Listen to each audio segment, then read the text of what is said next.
Hello,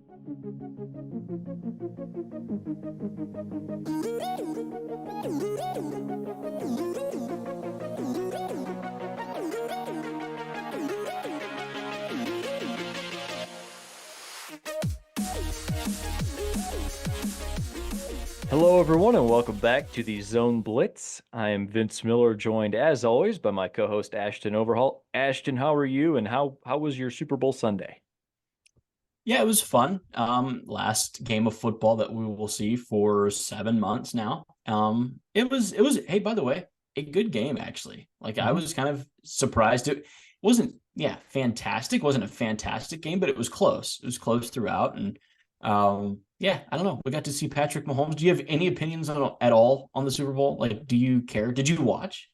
Yeah, I mean, I always watch if I absolutely can at all. Um, uh, my hot take, I guess, is that I think Patrick Mahomes is better at playing quarterback than anyone else has ever been. So, Yeah, I I know. whatever, and maybe that's not even that much of a hot take at this point. I actually was with the 49ers players. I did not know that the Chiefs were going to get the ball back regardless. I did not know that. Oh yeah, I actually thought they were going to win. I honestly, like, I paid so little attention, just kind of all year long to the NFL. And I didn't know that. But then in my defense, the 49ers players said after the game that they didn't know it either. So, like, it's not just me. Sure. Well, we're finally recording again. It's been a bit of a break, and that is because of some personal news. I have become a father since we last recorded. Whoop, whoop, whoop, whoop. Yes, father to a beautiful little girl, so that is exciting. But yeah, we're back. I guess it was a good time to have a baby because we're kind of in the off season a little bit. Off season. I like that. That's even, well done. That's well done on your part. Yeah. Right, exactly. Even though the off season, there's still always news to talk about. And today we're talking about the coaching carousel, and even you hesitate to say it's done because you never know what could happen. But I think all the major jobs are filled. Maybe still some assistant coaching hires that need to be made. But Ashton, today we're going to run through some, especially the head coaching hires, maybe some assistant coaching hires. Maybe run through mostly the Power Four conferences. Maybe touch on a few of the Group of Five, but. Yeah, Ashton, to me, this felt like kind of a wild. I, I don't know. Did it feel like it was more drawn out than normal? Maybe, but I think the portal has had a lot to do with it, and like that 30-day window has affected more than what we realize, even. And I think some of the guys were, and we've had quite a bit of this, where not just assistants but also head coaches too. They get hired and then they're just there for a little bit and then they bolt for another job. Like you're seeing that with Bill O'Brien. He's the new Boston College coach. I mean, he was at Ohio State for, a solid 15 minutes and then he's gone again, Chip Kelly then takes his job. He left the head coaching gig, by the way, left, not fired, left to go be an offensive coordinator for his old quarterback. Did you know that Ryan Day was a quarterback under Chip Kelly back in the day in New Hampshire? Those clips are fantastic. It was back in like 99 or something. Yeah. Where Ryan Day is the quarterback for a very young Chip Kelly. I thought that was fun. Actually, I knew that and I forgot about it. So that one was fun, something from the archives that you see after Kelly makes the move there. It's been a wild year. You're right. This is the biggest coaching carousel that in my lifetime that I've been around for. I think it was bigger than the one from 2 years ago. Just because when you have a guy like Nick Saban retiring, I mean, three of the four playoff teams have new coaches now. Three of the four from this year. So like that's big, that's major. So yeah, you're right. It's crazy. Was it fun? I did not enjoy it. I was just kind of like, whatever. Like, let's just get it over with. I don't really care a whole lot, about some of especially the down ballot jobs. Like the big ones are a big deal, and who Alabama hires and who Michigan hires, that's a big deal. But yeah, there's so much turnover right now that it's almost impossible to keep up with. I forgot, like you forget about guys like Jonathan Smith. That feels like forever ago when he got hired from Oregon State to Michigan State, and a good hire. We liked the hire. Just feels like forever ago. I actually forgot who A&M hired for a solid 15 minutes. And I was like, who was it? Oh, Elko. I knew that. Yeah, like it was a good hire. We liked the hire. It's just there's so much has happened since then, and you kind of just gloss over it almost. Yeah, it is. It is a lot. Well, let's kind of jump into what you touched on already a little bit. Is a few weeks ago, Ohio State offers Bill O'Brien the offensive coordinator job from the Patriots. He Yep. agrees to come to Ohio State, and this is new. Ryan Day is giving up play calling for real, an experienced offensive coordinator, and there was a lot of discussion about, well, is that actually a good hire? Alabama didn't really like him, maybe kinda. I don't know. And then the Boston College job opens up because Jeff Hafley leaves to become the defensive coordinator of the Packers. And Bill O'Brien is who Boston College settles on finally after a bit of a search. And so all of a sudden, 2 weeks after being at Ohio State, now he's gone. And then they get Chip Kelly, who's a sitting Big Ten head coach, and he goes and accepts the offensive coordinator job. Um, there's a lot of ways to talk about this. A lot of people are going into, the pull of the NFL with the way college is right now. I don't know that that's that interesting, especially because it feels like kind of a short-term thing. I think some of these issues that head coaches are dealing with in college right now will be resolved over the next a few years, I should say. Yeah. But one of my questions was just, do you feel like Ohio State upgraded going from Bill O'Brien to Chip Kelly, or how do you gauge that? I think so. Hmm. Bill O'Brien, his let's just say his run at Alabama was up and down. It was rocky. He Yeah. had a rocky stretch there in college. And yeah, and to be okay, I'm not an Ohio State fan, and I was kind of okay with Bill O'Brien going there. If that makes a Mhm. point at all. Like I don't Right. enjoy Ohio State winning at all. And I was like, okay, yeah, they got Bill O'Brien. That's not going to be too bad for me. Like we're probably going to be okay if we're playing them. Um, Chip Kelly, on the other hand, I think that's someone. I mean, he trained Ryan Day. Like Yeah. that is a. I mean, Kelly we don't realize, I don't believe fully how much he has changed the game, and Hmm. and how much of an innovator he is. And you're right. Everyone else has caught up to him and passed him a lot in a lot of ways. He's not a recruiter, but he's going to get to go to a place where he doesn't have to recruit. Like that's kind of Chip Kelly's thing in college is he doesn't enjoy recruiting, doesn't put much effort into it. He doesn't have to. Like Yeah. Ryan Day can just go recruit. Hopefully they let Chip Kelly call all the plays, like all of them. And just you can all that Ryan Day has to do right now is just get the studs on campus. Like that's all you got to do. Hmm. And Kelly will take it from there. I think it's a good hire. Like it may not work out. There could be all kinds of friction. Ohio State they're currently, I equated it, yeah, a couple episodes ago to like when you're playing Madden and you just start pressing all of the buttons. Like Ohio State is just currently pressing all the buttons, just They're going mashing all in everything. for sure.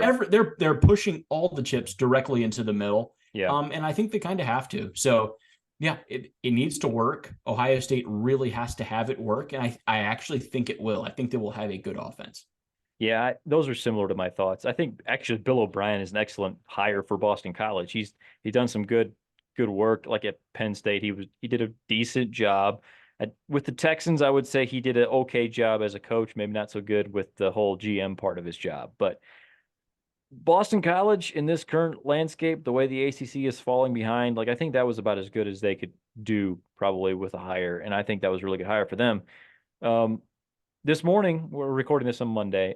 It was announced that UCLA is hiring Deshaun Foster, who was he's coached at UCLA before, not as a head coach, obviously, but was a running back there a long time ago, was a good NFL player. And I guess most recently was the Raiders running back coach. So they're bringing Yes. him home. Um, any thoughts at all on this hire? I don't know much about Deshaun Foster as a coach personally, but do you have any thoughts on Wasn't this hire? he was a running back for the Panthers when Yeah. they went to the Super Bowl back with Yep. like Jake Delhomme and those Yeah. guys? Is that right? I believe They that's lost the Super correct. Bowl to I think New England, maybe. Hmm. Yeah, yeah. I actually didn't know he was coaching. He Yeah. was okay. He was a position coach for the Raiders, like in the NFL. I mean, it's not a good hire. He's not been a head coach, and definitely not in the college level. So yeah.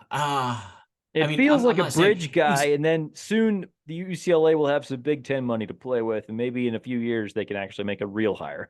Like, and fair, I fair. say that sounds awful, calling it not a real hire, but and maybe the guy who went to UCLA, so he probably has a little extra love in his heart for that program. Like maybe it works out. Like maybe it actually is a good thing, and he decides to stay there. Like if he has success because it's home for him. Like there's always that aspect of it where it could work out really well.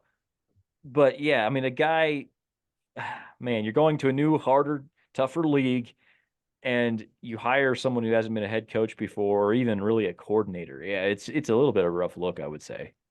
Deshaun Foster just needs to recruit. Like Sure. that's all he really needs to do for like 2 years. Yeah. And if you're going to have money to do it with, you're in the Mhm. Big Ten now. So yeah, just go recruit. Keep some of those California kids at home, and raise your floor because UCLA's at a tough spot. Like they're at a Mhm. tough place coming into the Big Ten now. They're going to be, I mean, they're falling beneath some of the programs like the Iowas of the world. They're a program like Penn State. They're going to be significantly behind those guys in the pecking order right now, and they have the access to talent to where they can compete with those guys. They can. They're just right now, especially with your coach leaving to take an assistant job somewhere else. Yeah, you just need some. You need to kind of get back to the basics. You need to get your talent acquisition, Mhm. up a little bit. I think that would be big. I think that he may be able to do that. By the way, like he's a program guy, like he's Right. from there. Like that's it. There's a chance he could do that. UCLA is going to struggle, I think, on the field for a couple of years, though. Mhm. By the way, 9 or 10 years ago, if you look at the blue chip ratio back then, UCLA actually had a blue chip ratio team briefly back Yeah. back in the day. So there's definitely some potential there for recruiting. Okay, another hire that we've been talking about a lot, all we're speculating on all off season. Jim Harbaugh did finally take the Chargers job, and Michigan went out and hired Sharon Moore, or I guess stayed in house and hired Sharon Moore. Um, I guess one of the thoughts there was continuity, which I don't know, maybe that's what they were going for, not because it turns out Jesse Minter went with Harbaugh to the NFL. Every single defensive assistant has left. Jay Harbaugh, the special teams coach, has gone to the NFL. It feels like almost complete turnover, other than the fact that Sharon Moore is still there. Um, what do you think about that hire for Michigan? Okay, so it's been a little while since that hire's been announced. Yeah, Not a lot of portaling out though. true. That's like true. like a surprisingly little amount. That's a playoff team. They've got some. I know they're losing a lot. That's fair. A lot of their big time production is going to the draft, and good for them. But there's some studs that are still on the defense, especially that aren't going Hmm. anywhere. I find that like that's kind of crazy. Like they could go to a lot of places. Is it Will Johnson, the corner? I think he could go almost anywhere in the country. Yeah. Um, Staying there. Yeah. So there, and then some of their defensive linemen could go anywhere and start. I'm convinced of it. So yeah, I we're not sure. We don't know what to make of it. It could turn out well for him. It may not. It's definitely a downgrade. He's not Jim Harbaugh. Like he's not the same, but he did step in for them in some big time games this year and won those games for him. The Ohio State game, the Penn State game. We've talked about that quite a bit. I mean, he's a younger guy. Like in that way, with the lack of portaling out, it's a good start at least, right? Yeah. He's not Kalen DeBoer. He's not Kalen DeBoer, where everyone leaves the second you get there. This is the type of hire you can make when you've had the guy in your building for a while and you've been able to kind of get a good feel for who he is and how he does things. It Yep. reminds me a lot, honestly, of the Marcus Freeman hire at Notre Dame. Coordinator, very popular with the players, young guy, um, up and comer, all, and you're hiring him as a first time head coach at a major program. Um, Remains to be seen if that will work out for Notre Dame, but I do think there's definitely a path for this to work out for Michigan. Right. Yeah. Moving on down the list here, San Jose State hires Ken Niumatalolo, so that's an interesting hire just because of the name. Um, Pete Lembo, who's one of the best special teams coordinators in the country, he was at South Carolina, taking the job at Buffalo. Buffalo. Yeah. Yes. Buffalo. Mm-hmm. Um, Have we talked about Brent Brennan going to Arizona yet? I can't remember what we covered and what we did not. Not much. No, not much. Which to be fair, I don't know that I have a whole lot of Brent Brennan takes, who was the head coach at San Jose State. But taking over for Jed Fish there, yeah, we did talk about him just because we talked about the fact that they were able to hold on to their quarterback and receiver, Fafita and McMillan. So big deal for them. Um, a lot of these we've covered already. We're kind of into that area now. Jed Fish taking the Washington job, Kalen DeBoer at Alabama. That's one we have to talk about a little bit. Ryan Grubb went with Kalen DeBoer to Alabama, and Yeah. it was just recently announced that Grubb, as well as their offensive line coach, who also followed from Washington, Scott Huff, they are going to the Seattle Seahawks. So Grubb moving right back to Washington, taking the offensive line coach with him. There was a lot of talk about this being after the 30-day portal window. Okay. Okay. This is a big deal. Like let's not just undercut this. Let's not just throw this out. This is Yeah, a big deal. it We is. loved we liked Kalen DeBoer because of what they did from an offensive play calling standpoint, which was not just Kalen DeBoer. Ryan Grubb we viewed as probably the best OC in the nation this year. He was excellent, right? Yeah. Washington won the Joe Moore Award this year, deserving or not. They won that award because of their offensive line play. Mm-hmm. The offensive line coach is gone. This is not like that was a really really good core. I think that Grubb protected that offensive line a lot as well. Like he did a really good job of playing to their strengths. They weren't, I felt they were creative, but they didn't get they knew what they did and they did it really well. And they didn't really get away from it. Like they continued just to do what they did well, and they kept people off guard too. So it was a really, really good core of coaches, and you're breaking that up. Like Mm-hmm. we can't just gloss over this. This is a big deal. Alabama hasn't hired a replacement yet. There's all kinds of takes as to who they could hire. And yeah, I've already went down that wormhole. Just kind of leave that one alone. Do you have a Probably name? just Like, well, throw okay, something out for us. Eric Bieniemy. I've seen that one Oh, tossed wow. around. That's interesting. I don't know if okay, these are unconfirmed. Right. Again, I'm on Reddit too much. I go on message boards. It's not a good place. But yes, there's a lot of candidates. A really popular one is Kirby Moore, Ooh, the Mizzou offensive coordinator, who I mean, he had a really really nice year. that would be a He's great actually hire. he's worked with Kalen DeBoer before, actually. Like they Wow. have experience together. I don't know if he could pull that one in or not. But then some of the guys from Sioux Falls that like back in the day Mm-hmm. that DeBoer coached with, there's I think a Curtis Riggs maybe that that name's been tossed around. I don't know much about him. But yeah, there's a few names out there. It'll be interesting for sure. He needs to make a good hire here, I think. Right. Yeah, it feels like a big uh, what do you say? This is maybe the first big fire of his tenure. Like, and I say fire as in like not fire somebody being fired, but like the big first fire to put out of his tenure. Um yeah, that's going to be interesting. If we were there any other assistant coaching moves that were really notable to you? I thought A&M did a really, really nice job with Colin Klein, Yes. coming in as the OC. I like that hire. You combine him with Elko. Elko's a defensive head coach, right?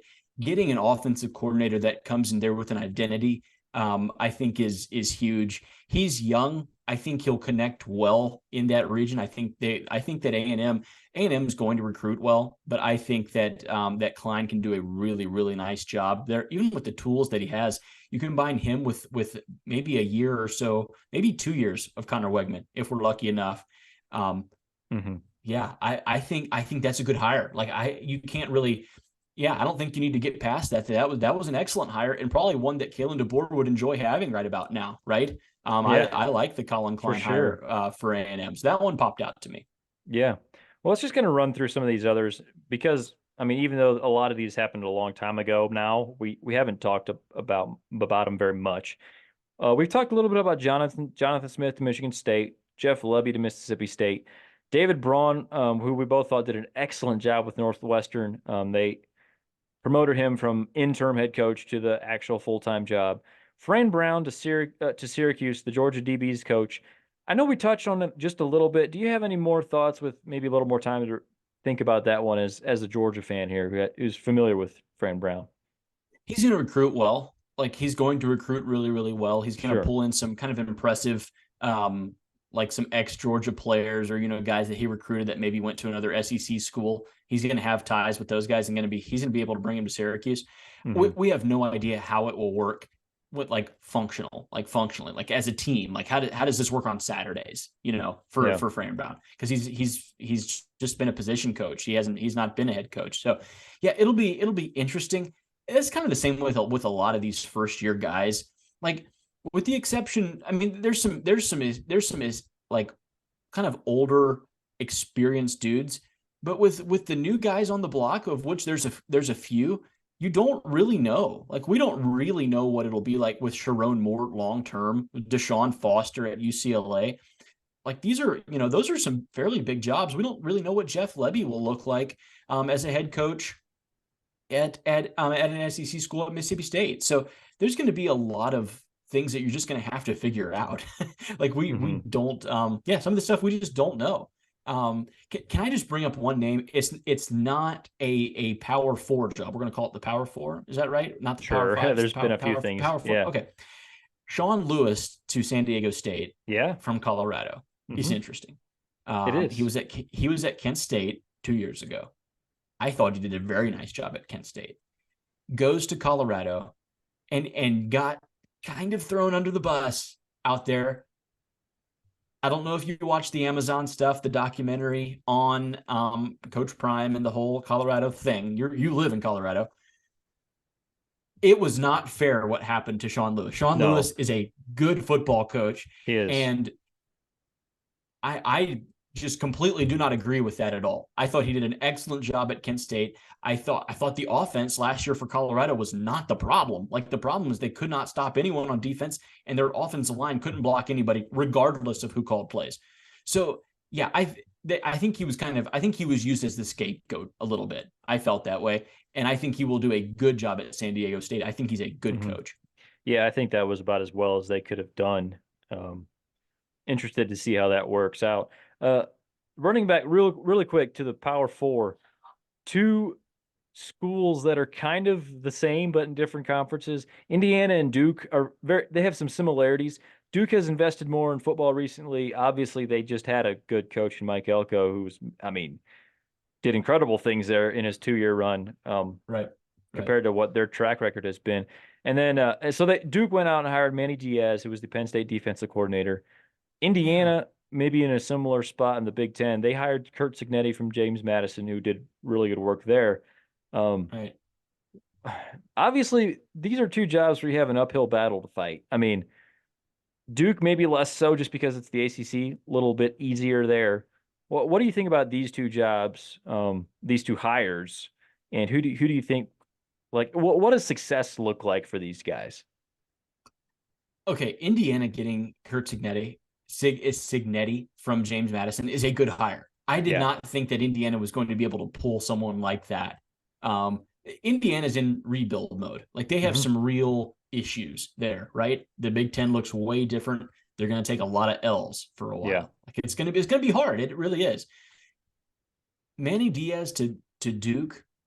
Like, I guess maybe the reason I view these programs differently is probably because the way the coaches went out before them. Like Elko does a really nice job and gets a big promotion. He goes to A&M, right? And Tom Allen was struggling at the end. You know what I mean? Like he had some good years and it was struggling. And yeah, I like Manny Diaz. I really felt like Duke could do better. Is that bad of me to say? I don't know. Maybe that's bad of me to say. I thought they could have done better. I would have been more impressed if they had gotten a Willie Fritz or even a Sean Lewis. Yeah. Like it was a little surprising to see them go back to Manny Diaz. Like, I mean, Penn State's defense was good. Don't get me wrong. They have a good defense, but he's been the head coach before. And it was a struggle at Miami. It was a struggle. Yeah. And yeah, so it was a little surprising to see him go back to that.